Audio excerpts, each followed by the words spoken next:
Hello, everyone, and welcome to today's webinar on doing business in Europe. My name is Manoj Velian, and I'm the marketing manager here at Global Upside. I'll be your moderator for today's webinar. Before we get started, I'd like to go over a few items so you know how to participate in today's event. You're listening in using your computer system speaker by default. If you prefer to join over the phone, just select the telephone in the audio pane and the dial-in information will be displayed. You can submit your questions anytime during the presentation by typing your questions into the questions pane of the control panel. We will address these during the Q&A session at the end of today's presentation.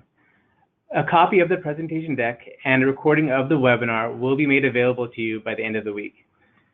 Our panelists for today are Adam Sheffield, Emma Landley, Raghu Bhargava. I'll let the panelists tell you a little bit more about themselves. Perfect, thanks Manoj. My name is Adam Sheffield, and I'm the president of Global PEO Services. I've been in the HCM global space for 13 plus years now. And just a little bit about what Global PEO Services does. It provides employee of record services in 100 plus countries across the globe. Emma? Thanks, Adam. My name's Emma Ladley. I'm a UK employment lawyer at a law firm called Osborne, Clarke. We are an international legal practice, a full service firm, and we've got offices in 25 different locations across Europe and Asia. I'm actually based in the San Francisco Bay Area and helping US companies navigate international employment law issues. Thanks, Emma. My name is Raghu Bhargava. I'm the CEO of Global Upside. Global Upside is a finance, accounting, and HR outsourcing services provider. We also provide staffing services, and we have some software solutions to address some of the HR challenges that companies face on a global basis. With that, I'm going to start the presentation. And on slide 1, we talk about sort of the key considerations when you're going overseas. And these are things that I will quickly read the list, but these are things that you need to worry about. And we'll get into more details about all of these as we get into the next slides. Location, where should you be going? What kind of footprint are you establishing? A very small footprint with 1 or 2 salespeople, or a large footprint because you either have an R&D center or a manufacturing establishment. Entity setup, activity. So that's sort of tied into each other. If you have one person, you may want to do a PEO solution. If you have 50 people in manufacturing or R&D, you may want to think about setting up your own entity and things. And that's just really a footprint issue. Finding the right talent. Do you know which geography you're going into, and does that geography have the talent you're looking for? So don't go to the wrong country for the wrong reasons. Go there because you know that there is availability of the talent you're looking for. Hiring and employment law, and these are much more complicated matters because in most countries, employment is a matter of contract, not an offer employment at will type situation like we all see in the US. And so it is very complicated. And with hiring also comes the issue of benefits, both statutory benefits and supplemental benefits, things that are required by law, because a lot of the countries are very socialist in nature, and they want the employees to have a certain level of minimum benefits. And obviously, if you want to attract the right talent, you have to offer supplemental benefits so that you do get the people that you want. There are issues around tax and accounting support, which is really how you're going to manage all of your back office operations once you get the business going in these foreign locations. Managing a global operation, which is really about, do you want to centralize everything, say in a US headquarters, or do you want to decentralize it, say in each country? But that may not make too much sense depending on the headcounts and stuff. Obviously, you can think about building a shared service center in EMEA, in Asia Pacific, things like that. Again, a lot of this is dependent on your footprint and your headcount, because supporting one person in UK with one accounting HR person makes no sense because your overhead rate is so high. And so you kind of have to evaluate those in that respect.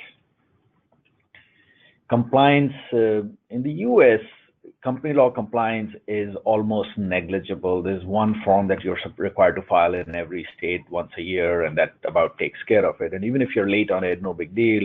You pay a penalty of about $25 or something like that, and your life goes on. But in most countries outside the US, in Europe, there's a lot of company law requirements from resident directors, registered offices, things like that, and annual filing requirements, and those need to be addressed properly. Otherwise, you are going to have serious consequences. The last item, but not the least, is very commonly known as GDPR because it's a mouthful, General Data Protection Regulations. And that's really one of the things that Emma is going to talk about in great length. So I don't want to go into all levels of detail, but remember that data protection is a big deal across Europe, and especially with the removal of the safe harbor rules and things like that. If you're familiar with them, that creates another level of risk and exposure and concern that you have to address. Moving on to the next slide. So this is where I'll go into a little bit more detail. The first question always comes about is where to. So, sorry, there is a lawnmower right outside our office right now, so I got distracted. But where to, which is, like I mentioned earlier, are you building an R&D center? Are you building a manufacturing location? Are you just hiring salespeople because you think that that particular country or that broader geography has a lot of potential from a customer perspective? And these are things that management needs to think through it. There isn't a right or wrong answer.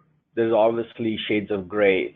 So if you go to France as an example, and you want to set up a manufacturing plant, you may have some bigger challenges building your factory and hiring the right talent because of the laws and requirements. However, many countries like UK, Netherlands, Ireland, they are very supportive of these kind of operations. It's easier to hire and stuff like that. So that may drive your decision making. Though France, I believe it's the third largest economy in the EU, and it is a great location from a sales perspective. And we see a lot of that happening in our client base where they are establishing sales offices. And then as business starts to pick up, maybe you're going to have support centers and things like that. But those are things that you have to consider up front, because what you do not want to do is hire somebody in France and decide that, oh, France is not a good location for you. The termination of that employee, even if it's one employee, can be very expensive. Going across border to Germany, if that's the better place for you, then think about that. So startup activities, this is what do you need to set up, because, and I briefly mentioned about what kind of operations you're doing and how do you want to then sponsor that. So typically, if you have one employee, a lot of companies, 1 to 5 employees, companies are doing the PE or employer of record option. It's easy to get in, easy to get out. You don't have a footprint. If things don't quite go your way, not that big a deal. However, if you are actually building a manufacturing plant, you couldn't go the employer of record route because you cannot get the permits, you cannot get everything done. So you do need to establish a subsidiary, and that subsidiary may require resident directors, depending on the country, may require a registered office on day one, even as you start the incorporation cycle and stuff. Obviously, rep offices and branches are options, but those are very short-term options. And remember, rep offices are more for exploratory purposes, which means that these people can do market research and stuff like that, maybe even undertake some level of nominal marketing activities, but they really cannot do any sales. No sales can be conducted out of a rep office. Obviously, branches create that complexity around permanent establishment or PE risk, because now what you're doing is you're exposing the parent company, the US company with the deepest pockets, to the rules and regulations and employees of that country, of that foreign location. As you establish your operations in these countries, whether it's a branch or a subsidiary, the two extremes, you do need to think about accounting setup, because in almost every country, even at a branch level, you need to have a separate set of books to be able to tell the government, this is the activity that was performed in that country. And as your footprint grows, as you become a subsidiary, or if you are a subsidiary on day one, there's a lot of other compliance requirements that kick in. So those that you have to think about and address, because in countries like France, where there are monthly reporting requirements, accounting requirements to keep the books and the originals in country, versus a country like UK, which allows you to do your accounting anywhere in the world without any limitations. There is no requirement to maintain the originals. PDFs of documents are good enough. But there are other requirements, like, for example, to take a tax deduction for an invoice, you may, in most countries, you will need the invoice to be in the name of that local entity, versus just because you paid a bill doesn't mean it becomes your deductible expense for tax purposes. And obviously tax considerations, because some countries like Ireland are lower tax jurisdictions, versus even crossing the channel into UK or France, where the tax rate goes up. And there is the regimes are changing as EU is maturing more and more, and tax rates are going up, but and the 12% tax rate is no longer available to new entities in Ireland, but this is still an ongoing issue for companies that have been there for some period of time. And as soon as you hire people, you have to worry about money movement. How are you going to make sure that you pay your employees? It's not just a payroll issue that you have to do the net computation, but you have to be able to transfer the money somehow from a US bank account into either a local bank account to pay the employees, or into some partner's bank account, so that they can fund the payroll. Because remember, your British employees only understand one currency, which is the GBP, and that's what they want to get paid in, because it's like paying somebody in the US in pounds. What am I going to do with it? I don't even have a pound account here at a personal level to take my salary in pounds. And with all of this comes the issue of exchange rate fluctuations, because the day the exchange rate goes against the employee, they will start complaining. So what you want to do is you want to make sure that you agree with your employees, no matter which country they are in for their compensation in local currency. So the British employee gets British pounds, and French employees get euro, and so on and so forth, so that from their perspective, their compensation is fixed. It's not variable because the dollar exchange rate is changing. I talked about the PE risk, and that is basically the U.S. entity having operations in many locations and having to file a tax return and exposing the company to that, the U.S. parent company to the whim of the local tax authorities, because obviously not all of your income is taxable in that country. So you need to be aware of that and manage through it properly. The other issue here is the IP considerations, intellectual property considerations, because if you have an R&D center, who owns that IP that is being developed in that country? Is it being transferred over to the US? Or maybe if you have put in an Irish or a Dutch structure in place, or a Swiss structure in place, maybe it is being transferred to that, or it is jointly owned by the US in part of your tax structure, the Irish entity, or what have you. But you want to make sure that from a legal perspective, proper documentation is the agreements have been put in place, so that and the key here is contemporaneous documentation, not just, hey, after the fact we came back and we said, oh, last 3 years of activities are now subject to this and that.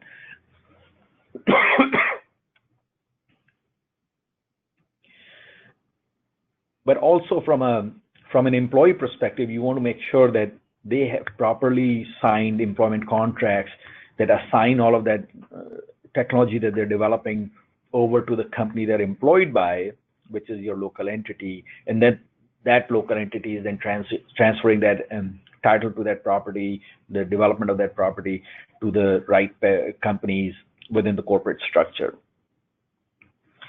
Obviously, Eastern Europe is becoming a very hotbed for R&D talent. There's a lot of availability of talent in those countries. Prices are relatively very cheap. I was in London last week, and one of our clients there has 300 people in Poland, and it costs about $8,000 of base pay or $10,000 of fully loaded cost to hire an engineer in Poland. And that's an annual amount, by the way, not a monthly amount. And if you compare that to somebody in the Silicon Valley, where at least I am based, the cost is about 12 times that. So there's a lot of reason, a lot of attraction to go into these countries, but sometimes you have to worry about the laws and regulations in those countries because they may not be as stringent, may not be as supportive of your corporate philosophy as they are in the US or in the more developed Western European countries like France and UK and Germany. I touched base on the regional centers, which is your footprint in Europe is growing, you may think about having a shared service center, whether it's in Ireland, Netherlands, or Switzerland. And those three come to mind primarily because those three, you can use those as part of your tax strategy also to minimize your overall corporate taxes, income taxes, I should say.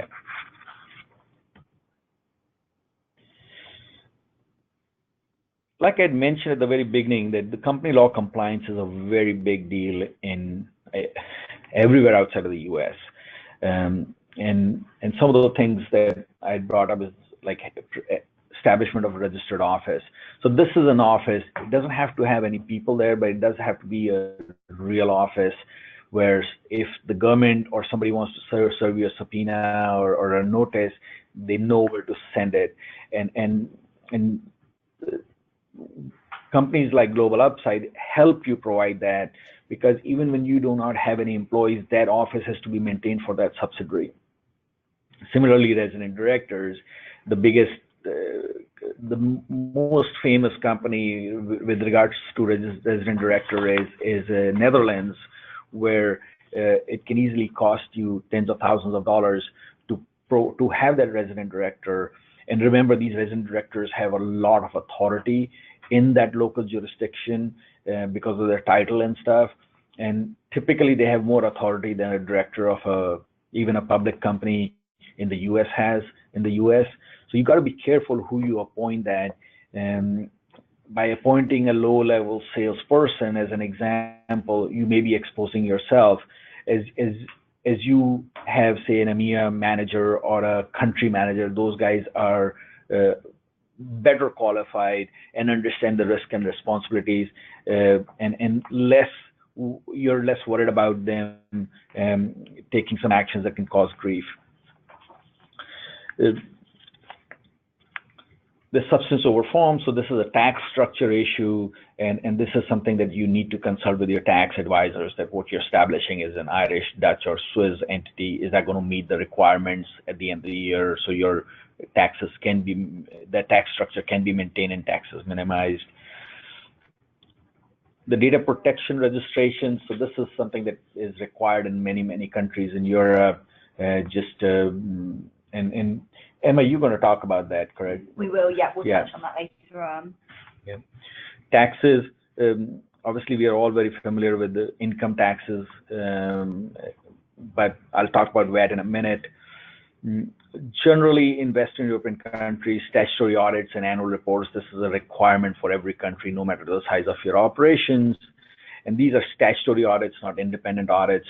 So you may retain your global auditor to do that. But you may also hire local firms if your operations are very small to get that done, and then prepare and file the annual reports that are required. In terms of accounting and payrolls, there's key filings and deadlines that you need to keep in mind. It's not just about payroll and payroll taxes. When are the taxes due? Generally in the US, we are used to ADP taking the money with our payroll and taxes at the same time and putting it into the coffers of the government. But in many countries, like in UK, the taxes are due on the 15th or the 17th of the following month. So those are things that you need to be very aware of. and reporting requirements in terms of tracking your vacation leave and things like that, and the reporting requirements around that. Management statutory accounts, obviously some manager is responsible for all of these people in the Western European geography, and how do you manage those? What kind of reports does that manager need? Local GAAP, so a lot of countries have adopted IFRS, but some countries like Europe, like the UK, still follow their own version of it, and so you got to be careful about preparing those financials in that GAAP, not necessarily the IFRS, strictly speaking. Talk about corporate and payroll taxes, stock transactions. So stock transactions like stock options and ESPPs and RSU have different taxability requirements. They may be subject to national insurance or NI, which is about 13-14% in UK. Things like that, you have to worry about it. AP, AR, how are you managing your vendors? How are you paying the vendors? Do you have the local bank account? How do you make all of that happen? Similarly, billing and collections, is it centralized that you're billing from US and collecting in the US, or are you selling and billing locally? And obviously, when you have accounting and payroll requirements, you have policy, processes, systems, expertise, system requirements, things like that. So like I mentioned, in France, you need to have that local system that is compliant with local law so that you can do the reporting requirements as necessary. So we did receive a lot of questions on VAT issues in advance of the webinar today, so I'm going to spend a few extra minutes on here. So VAT is an input-output tax, and what that means is that a business has to pay VAT in all its purchases, and they have to collect VAT on all of their sales. And unlike sales tax, what you have to do is you have to file a monthly, quarterly, annual return depending on volumes, but you have to file a return to tell the government what did you pay out as VAT on your purchases and what did you collect. That could be a total, receivable or a payable, and then you end up having to write a check. It is very different than the regimes we're used to in the US from a sales tax perspective, because even on issues like software sales, if you deliver it via the internet, it may not be subject to sales tax. If you ship a CD, it is subject to sales tax. So those are complicated rules. But in Europe, the rules are actually very simple. It's just compliance is hard for people on this side of the pond because of the requirements. There are also issues under when you are selling from the US and shipping hard product, and who is the importer of record? Because a lot of times the salespeople do not want the end customer to be the importer of record, because it obviously does put some level of burden on the customer. So they will just say, hey, the customer doesn't want to do it, so the corporate headquarters has to support it. And there are options to create your logistics hub in Netherlands. Amsterdam sounds like a great destination because it's a big shipping port and stuff. You can ship all your product into there. You can pay obviously there are processes around this, but you can pay your VAT and customs at the time of importing those goods into the country, making you the importer of record. And then there are ways to reclaim that tax VAT back from the government. Obviously, these all require planning, and in Netherlands, you need a fiscal representative for the VAT purposes so that the government knows who to go after if you somehow cheat on your tax return, because there's a lot of reliance on good reporting and good business hygiene. But obviously, as we all know, there are bad apples out there that are trying to take advantage of it. So the government needs to know who to go after. And so there are other requirements that come into play as you start to think about VAT and your logistics hub, say in Netherlands. Obviously, does the storage of goods in Netherlands, does that create a PE, and what does that mean, and how can you avoid having to create a PE even though you actually have inventory sitting in a warehouse in Netherlands someplace? And irrespective of what your product services are, VAT compliance is a complicated matter.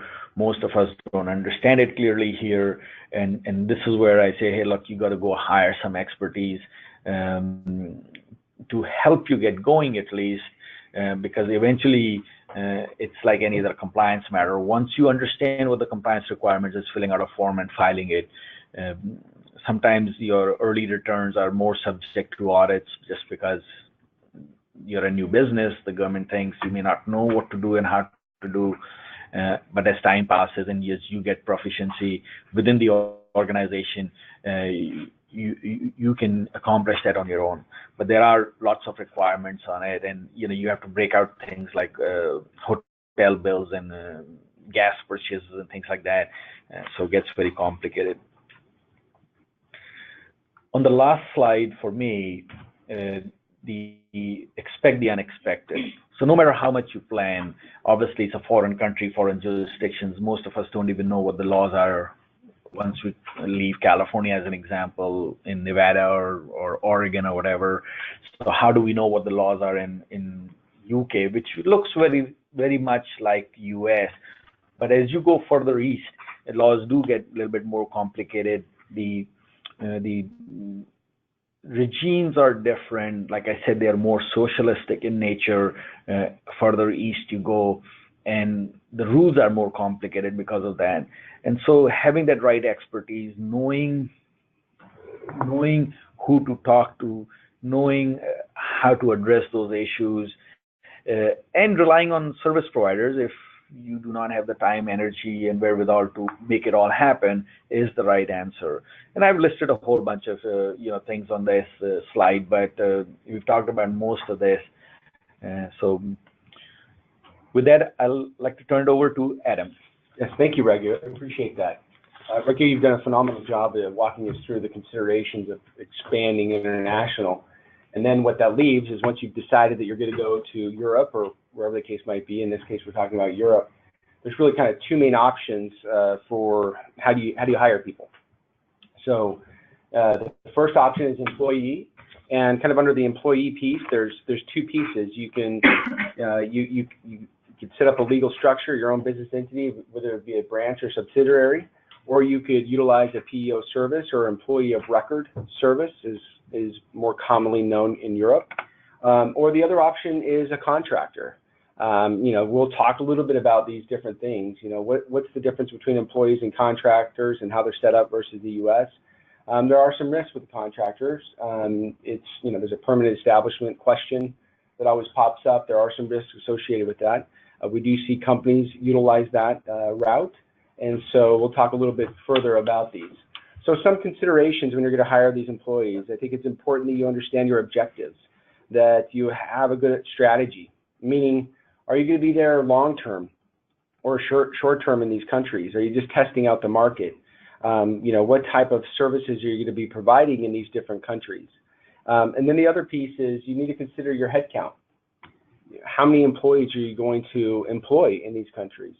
You might have larger footprint in certain countries and smaller ones in other countries. It doesn't need to be a one-size-fits-all on how you employ these people across Europe. The third piece is speed to hire. We're seeing this over and over again. The war on talent is real, especially here in Silicon Valley. That we see a lot of talent is needed for these high-tech jobs, and quite frankly, it doesn't matter where they're at in the world. They're looking to hire them, and we I had one IT company, for example. The HR director said, I'm burned out. I've got, every time I turn around, I have a new hiring manager telling me that we have just hired people in Ireland or Japan or in Italy, and they don't know, and it's left to her to kind of figure out how to make sure that they employ these people properly. So there's the speed factor for sure. What is the speed to incorporate and do registrations in a country? You would think like banking accounts would be easy to set up in these countries. It's not like you can walk to the corner Chase and get that opened up for a company. It's much more difficult outside the U.S. What's the speed to hire? Where can it slow us down? Is employee contracts. That is not that unique here in the U.S., but I mean, that is unique in the U.S. and outside the U.S., it's very common. You have to have those in place. What do the benefits look like? And then the fourth thing to consider is your risk mitigation. How much risk do you really want to take on? Obviously, the more established, the more permanently established you are, the more risk that you can be liable for. What is your resources that you have internally to help mitigate some of that risk? What's your expertise? So moving on to kind of that, if you were going to establish your own entity, these are things that you need to consider around employment laws. And Emma, you're going to help me out with this a little bit, but one thing to keep in mind is local law always rules. So you're not going to be able to apply maybe your U.S. policy handbook, and I've seen that from clients too, that they want employees to sign off on these in Europe, and quite frankly, they could be completely against the law in that country, some of those policies. And so you have to know the local laws, and that's important to consider.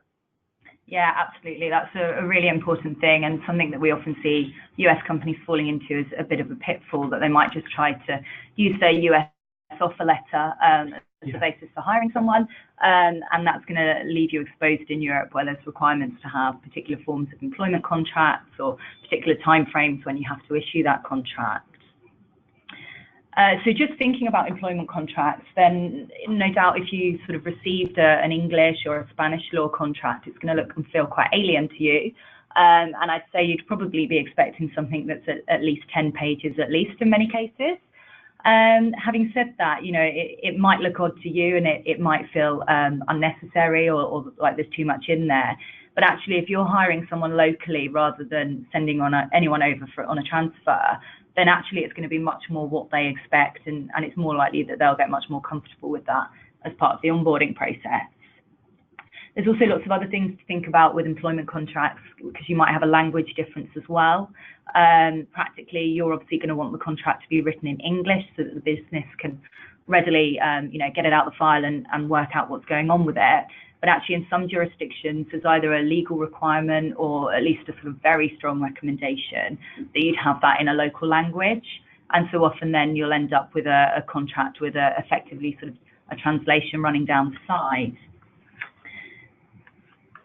Works councils and collective bargaining agreements are another big area where the laws in Europe can differ quite drastically from the situation in the US.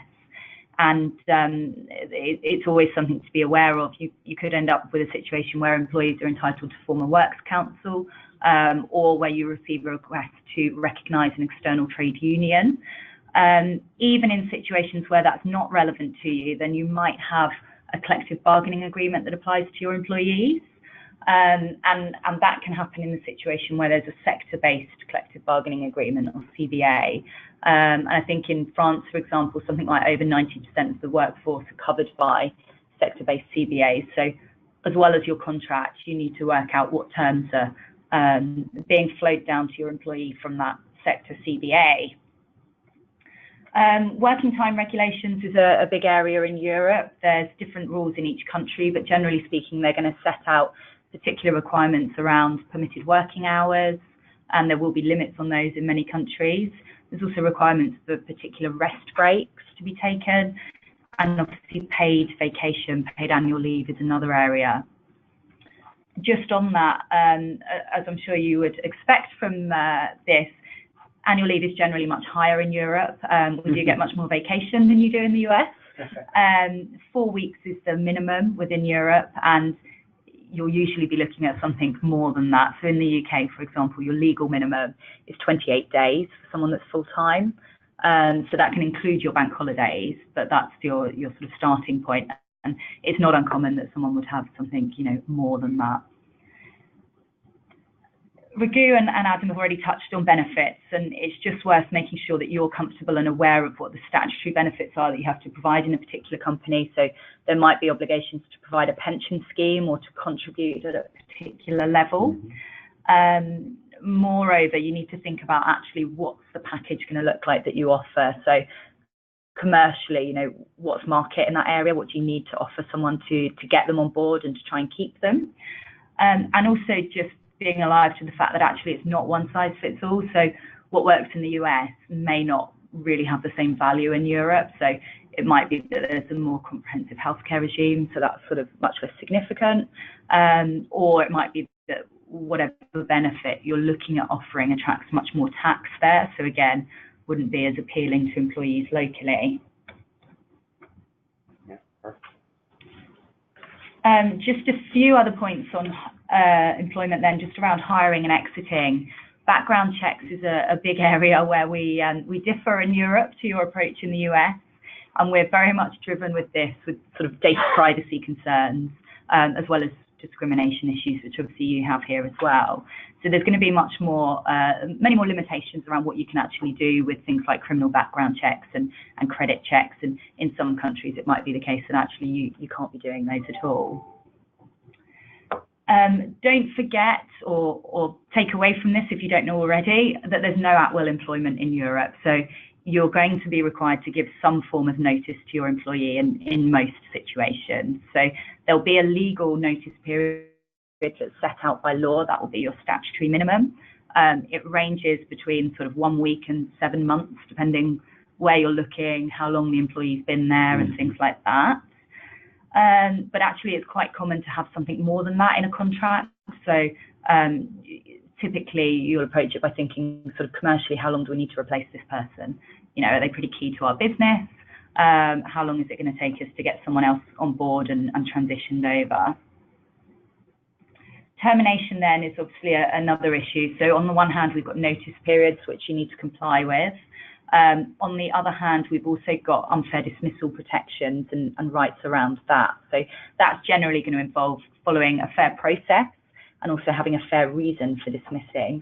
And they're going to differ to what those sorts of things would be for you in the US, and they're going to be much more procedural and much more restrictive. So you might be looking at, for redundancy, for example, following a series of consultation meetings and giving the employee the opportunity to talk about why they've been selected and so on.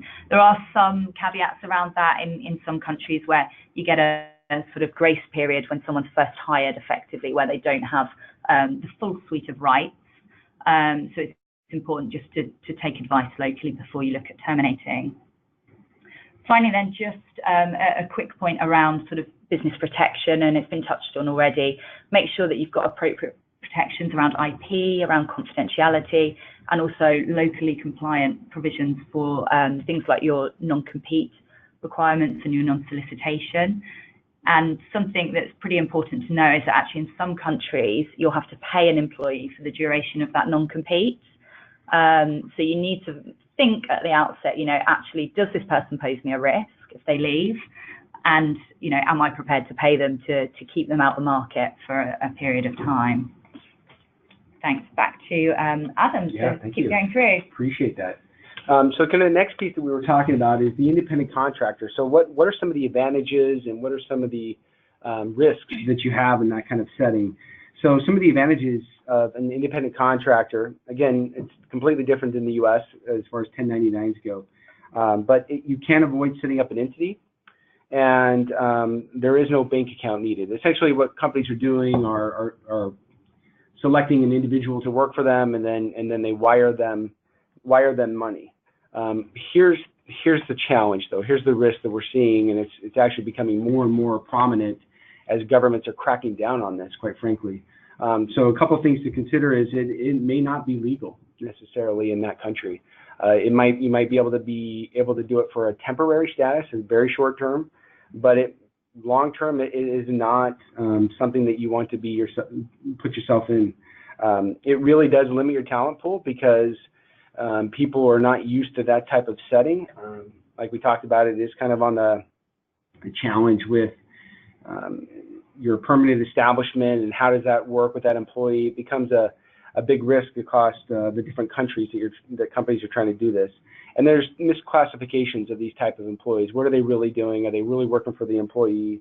And then, you know, sometimes these contractors, when they're trying to negotiate when there's a termination of employment or whatever the case might be, that they're always is looking for some type of payout. In fact, I had two examples to share with this. We had one organization that had gone this direction and everything was fine, and then all of a sudden what happened is there was a termination of that contractor, and the contractor went to the government and said, hey, this company employed me, and in France actually, and they said, okay, great, well, where's the taxes? And no, I don't know why the company in the US didn't pay the taxes, even though they well knew that that was happening. And so what happened is, this person, obviously the French government sided with the employee in France and not the US entity, and the US company had to go and pay again to make that go away.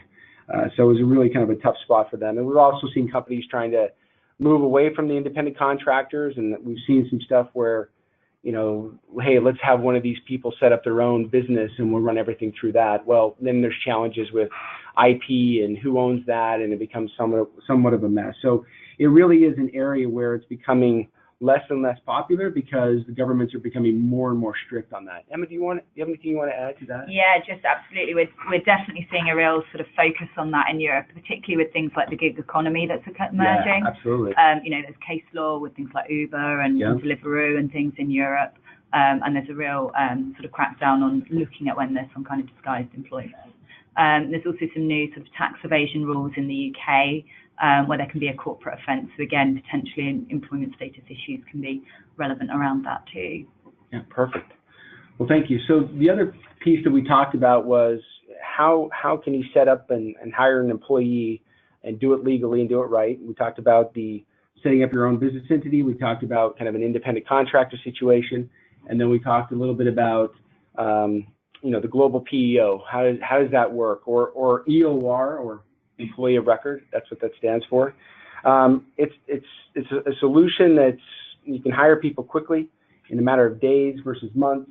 What happens is you sign an agreement with one of these type of organizations, and everything's legally compliant in those countries. Payroll, benefits, expense management, all of those things, all the local compliance, all the statutory requirements, statutory benefits, all those things are taken care of by the employer of record.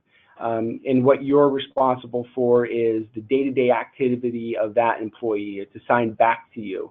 That day-to-day activity, where does the employee show up, those type of things. So that has become more popular as time has gone on, because like we talked a little bit earlier about, governments are really cracking down on that contractor piece because they want taxes, right? They want the revenue that exists out there, and the PEO pays that for you. So if you don't have the resources internally to be able to do it, a PEO might be a great option for you. So here's some of the other advantages of a PEO. It broadens the talent pool, meaning that you can move quickly and hire these people, and they're not being hired as a contractor, which kind of puts them in a tough situation. They do have the benefits. They do know that they have an employee contract and those type of things, so they feel like they're being taken care of. The other thing is you have instant infrastructure. You can hire in days. This is a big win for a lot of merger, M&A activity, a lot of acquisitions and private equity spinoffs that we do, where they need infrastructure. They don't have a global infrastructure or workforce to be able to provide these services, and PEOs can be able to provide those type of things. It reduces the risk because you're in this co-employment piece. It gives you that opportunity that you can be flexible and you can test the market, and you're not left in a situation where you have to wind down a business entity just because you wanted to test a market and it didn't really work out for you. So it's a great way to kind of be flexible in that sense. And again, like I mentioned earlier, it's not a one size fits all. You could go a business entity if you have large headcounts and do the PEO on the countries where you have smaller headcounts. So that's the question, right? What's the right fit for you by each country that you're looking to go into? Are you just trying to test the market? Are you getting surprise hires, like I mentioned earlier about that IT company that, oh, I didn't know we just hired 3 people in Ireland. How are we going to figure that out? And do you have long-term, low-volume countries, meaning you have small headcounts in these countries, but you're going to be there long-term? Again, it's an alternative to contractors that you'll have peace of mind, and you won't be surprised by any type of fees or out of compliance pieces that happens in that scenario. And then, or does it make sense to go with an entity? You're fast growth, you have large headcounts. There might be some tax strategy and benefits based on those type of things, what you're trying to accomplish. And, you've already outgrown the PEO. One thing I will mention about that, I think it's important that if you're considering a PEO, that you look for a global PEO or employer of record company that can actually help you through that transition. Many times I see where an organization's stuck to be on a PEO, and there is no really good way for them to transition off. So if you go with a good PEO that can handle the transitions and helps you get stood up on your own, it definitely is advantages for you. With that being said, I'm going to turn the time over to Emma to talk a little bit more about data privacy. Right, then, on to one of the favourite topics of the moment, which is the GDPR. So GDPR is quite a long-awaited development in Europe. It's been on the cards for a number of years now. You've probably all heard of it, but if you haven't already, then it stands for the General Data Protection Regulation. It's a new European data privacy law, and it's going to come into effect on the 25th of May 2018. So that's the big day at the moment that everyone's working towards with their compliance work. It is going to be a big change to the data protection regime in Europe. It's the biggest change we've had since the mid-90s. And what it's aiming to do is try to harmonise and to modernise the laws that we've got in Europe at the moment. So we've got a sort of patchwork quilt of laws across Europe. You know, there's different standards that apply in different countries. And it's the theory was looking towards a more harmonised approach. Having said that, there are still going to be some pretty big differences between member states, because the countries are able to take advantage of certain derogations, so they can set their own laws in certain areas. And actually, quite importantly, for thinking about sort of expanding to Europe, employment data is going to be one of those. So we're likely to see some differences coming in once the various countries publish their own legislation. I should also say at this stage, you know, we are still quite early on in terms of some of the details around GDPR actually being published, and there is going to be a lot more guidance and secondary legislation coming down the line across Europe that businesses will need to get on top of. So something that you do need to be aware of is that GDPR doesn't just apply if you've got a physical presence in Europe. So even if at the moment you're just thinking about expanding, it could already bite for you if you're selling services and products into Europe. You also need to just bear in mind that the definition of personal data is much wider than you might traditionally think in the US with PII. And it's not going to just be things like names and addresses of people. It's going to be other data from which they can be identified. So it might be online identifiers like their IP address or a device ID. It could be location data that you're collecting, or it could be something like an employee identity number.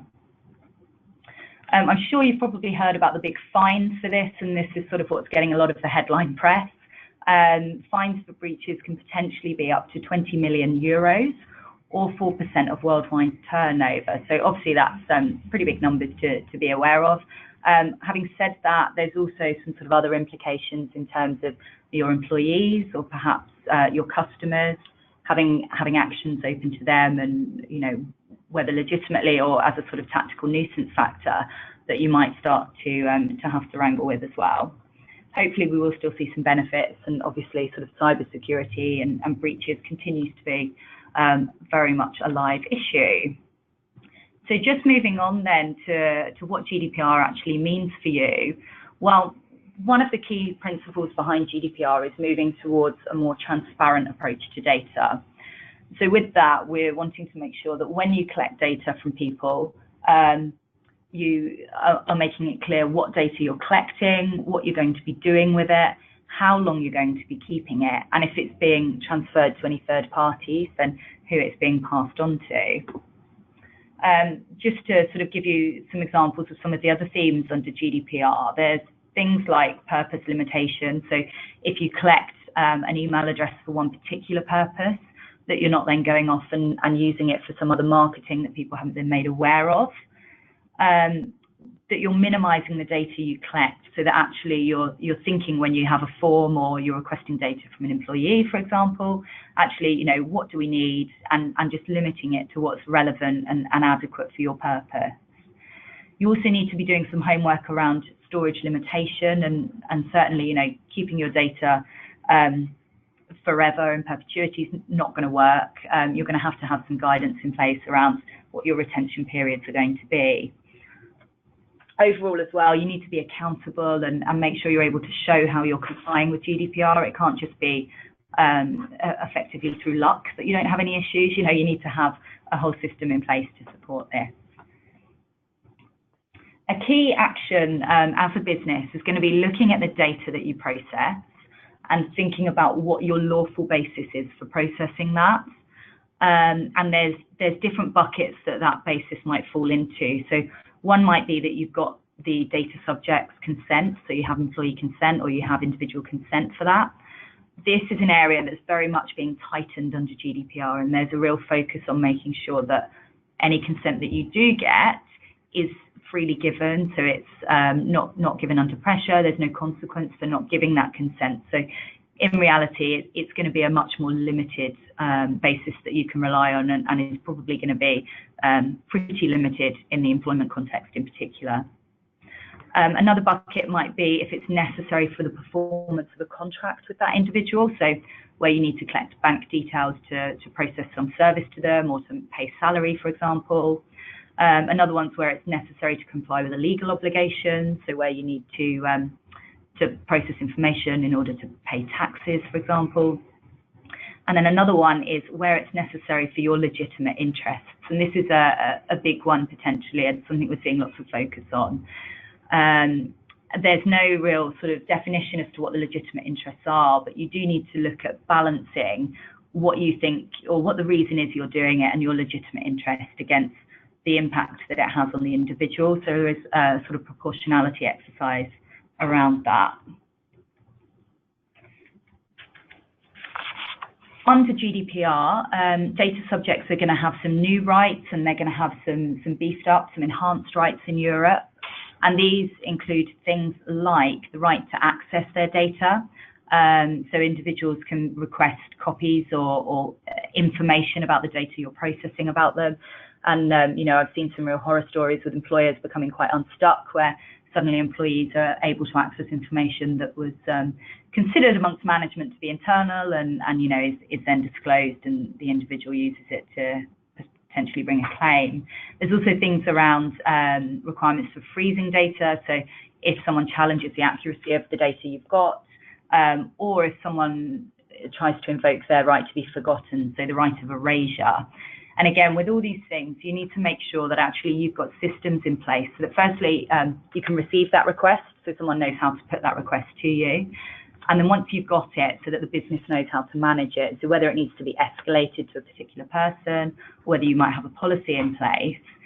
And then thirdly, you're going to need to make sure you've got the technical processes in place to actually implement that. So if you are needing to remove data, that you can make sure it's removed from the appropriate systems. So just quickly then, thinking more practically about what you need to do in the run-up to May. We at Osborne Clarke are working with lots of companies on this at the moment to try and get the house in order and make sure that everything is in place as far as you can. There's two reasons for this, both obviously the 25th May deadline and the penalties and things, but also lots of companies now are starting to put requirements in contracts and tender processes and things about this. So it's slowing down on a more commercial level too. So the first thing then is obviously laying the foundation, so raising awareness within your business, pulling together a project team, which is usually going to be pretty cross-functional. So it's going to be, IT, privacy, legal, HR, finance. You might need to think about where the budget's going to come from for this project within the business. You need to allocate responsibility, so who's got overall ownership, and then also just look more generally about how you're going to be prioritizing the tasks. The second stage is actually data mapping, as we call it. So this is where you're auditing what you do with data at the moment. So you're looking at within each sort of area of data that you deal with within the business, what data do you take in, what do you do with it, who's it passed to, how long do you keep it, what countries is it stored in, and things like that. You can also at that stage be looking at what measures you have in place at the moment. You may already have some policies in place that are helpful. But with the third step, you'll be reviewing and assessing. So you're doing a gap analysis then to look at the data mapping that you identified and looking against that, against the GDPR requirements. So you're looking at where your gaps are and things you might need to do to make sure everything's up to date, which might be that you need new obligations in some vendor contracts, you might need training for your staff, you might need policies. and things like that. So it is a big task, and I think for a lot of companies it feels quite overwhelming. I think it's important to try and sort of keep a proportionate response to it, and you know, there's lots of organisations out there who are there to assist with this. Finally, then, just a very quick reference to Brexit, because we can't really talk about Europe at the moment without talking about this, of course.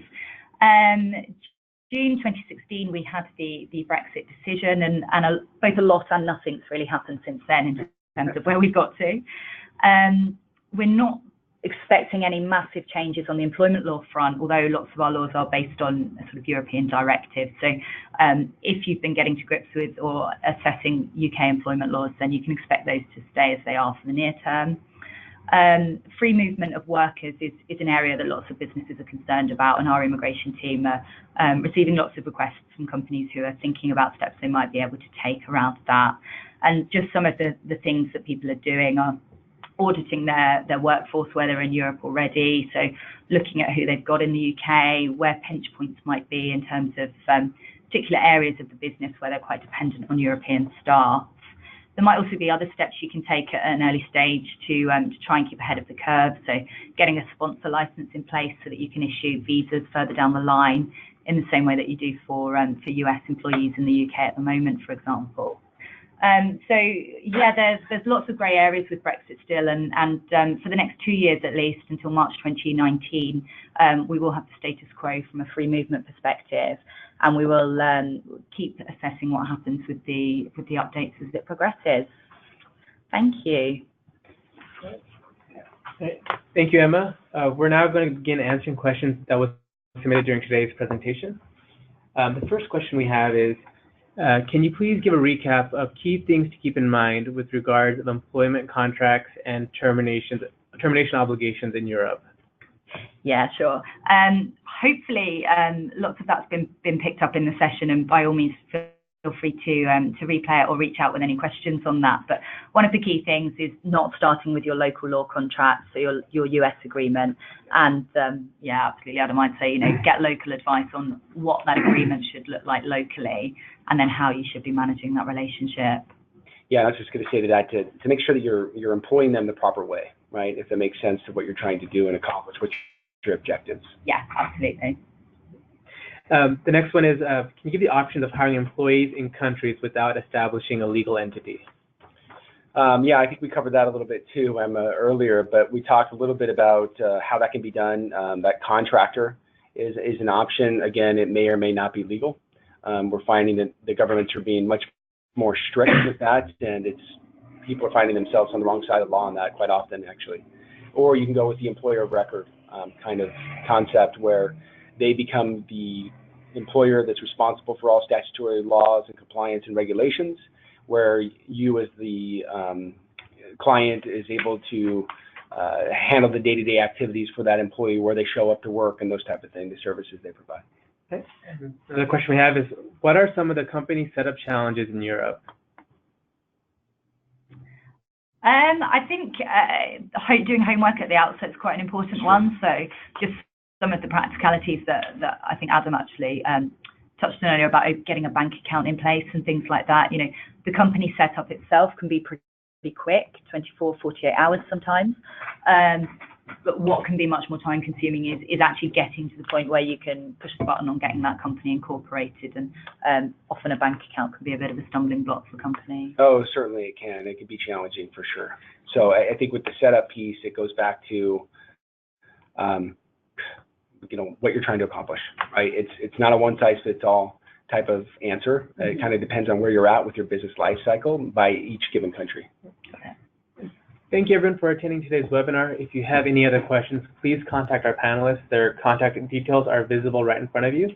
After the webinar ends, you will see a survey appearing on your screen. We would appreciate your feedback.